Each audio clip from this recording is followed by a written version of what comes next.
Hi, everybody. Hi, I'm Sonia, and let's just talk. Let's talk about this Jasmine Eiland subject, okay? I've been wanting to talk about this for a while, and I know you guys are interested in it. I am going to be doing lives, so if you haven't subscribed, I am new at this, so just hit that subscribe button. We're going to have some live content. We're going to talk about things. We're going to shop together. We're just going to figure things out. We're going to be fair, and that is why I'm making this video today. I've made several of them. I don't know which one I'm going to use, but this one may be the one. I'm pretty sure it is. But like I said, I don't have subscribers. I only have like 10, 12. Hit that subscribe button. It don't cost nothing. We're going to talk about things. We're going to get live with things. We're going to blurt out our feelings and everything, but we're not going to be disrespectful. This is going to be a fair all across the table. And the first subject is going to be Jasmine Eiland and Dominique. I'm not going to say his last name. We do know Jasmine's name because she's been, making a lot of videos. But anyway, I want you guys to be a little bit more fair when it comes to your putting your opinions out there. And I know I made some videos myself, and I'm going to take the videos down. Because I don't think I was fair about it. And I'm just going to be honest. I don't think I was fair. It was one-sided.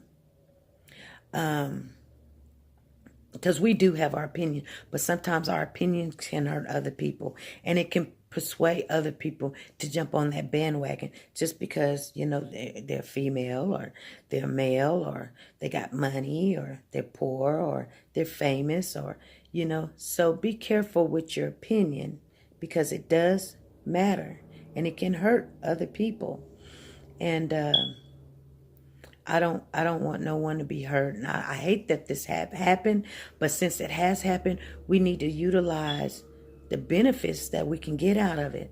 Like now we are talking about things that are very important. Rape is a very important subject. A lot of people don't want to talk about rape because they think it don't happen or don't say nothing, and it won't never happen.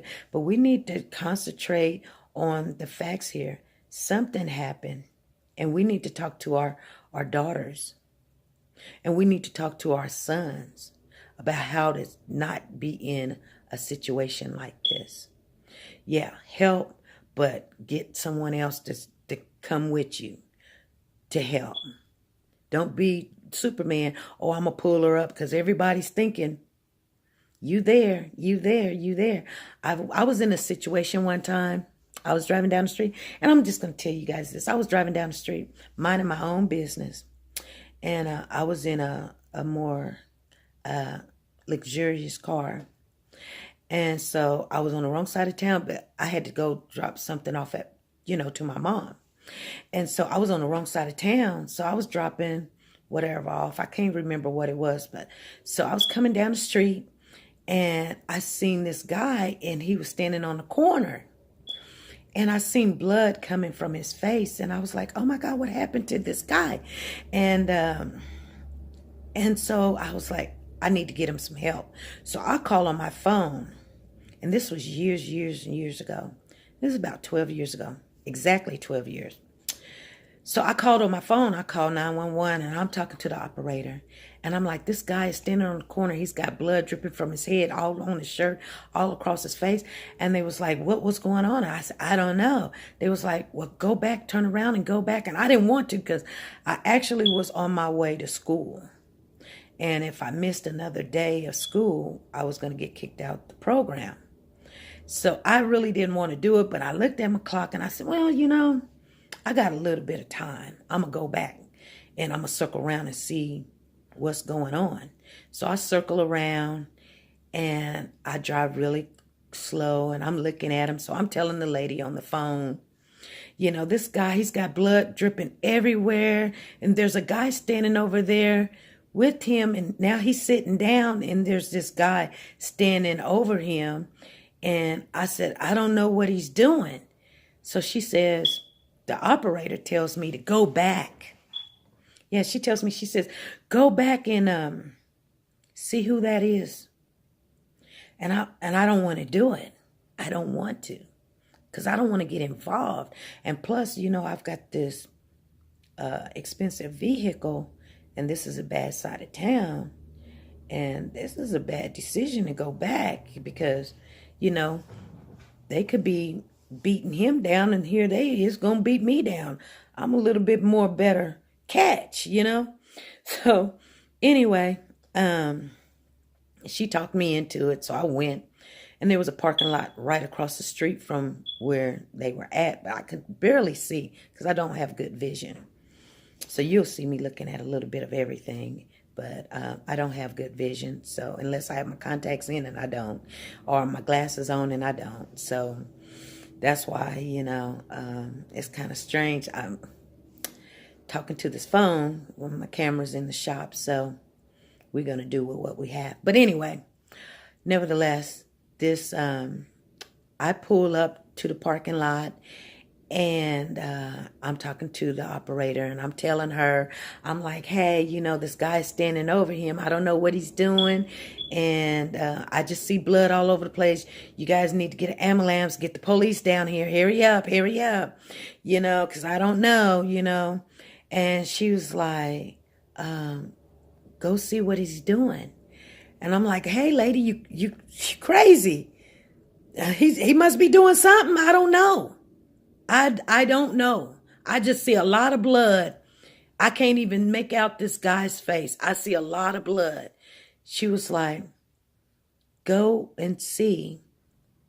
And at that time, I had to make a decision. Was I going to help? And I was scared. And I had her on the phone, and I got out the car, and I got to praying. I was like, Lord, don't fail me now, because we're going in the wilderness here. And you said, and I got to quoting those scriptures.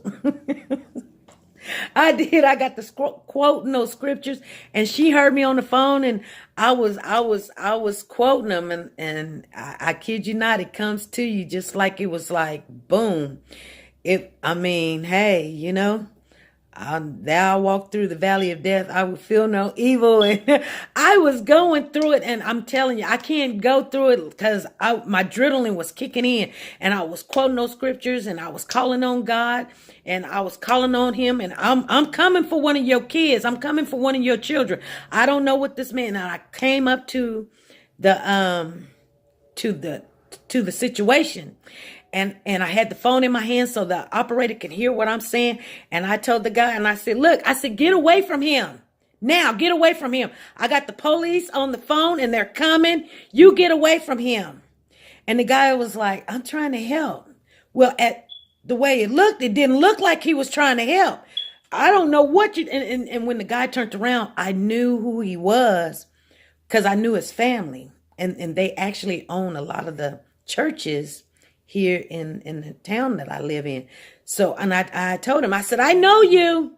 I know who you are. I know your family. And I stated the young guy's name. I said, you one of those such and such boys. That's who you are. And I told him to get away from him. And I told him, I'm a nurse. And at the time, I was going to school to be a nurse, but I wasn't a nurse. So the whole reason why I was telling you guys this story, I was scared.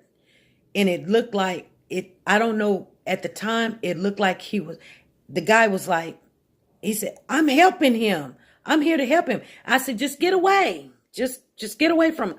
And then as I got closer to the guy and asked him what was his name, the guy just stood there like, oh my God, I'm trying to help him, and you think I did something to him. And I asked the guy what was his name, and he told me, because the operator was telling me, ask him his name. And I asked him his name. He said his name was David. And I have a brother named David. So I was like, okay. And then she told me to ask him, who did this to you? And he didn't know. And I asked him, did he live near? And he said he lived near. and nobody knew why he had all this blood dripping from the top of his head all the way down his body. And I kept on screaming for 911 to hurry up and have the police come, because I was scared. The guy was still there, and he was like, ma'am, I'm trying to help him.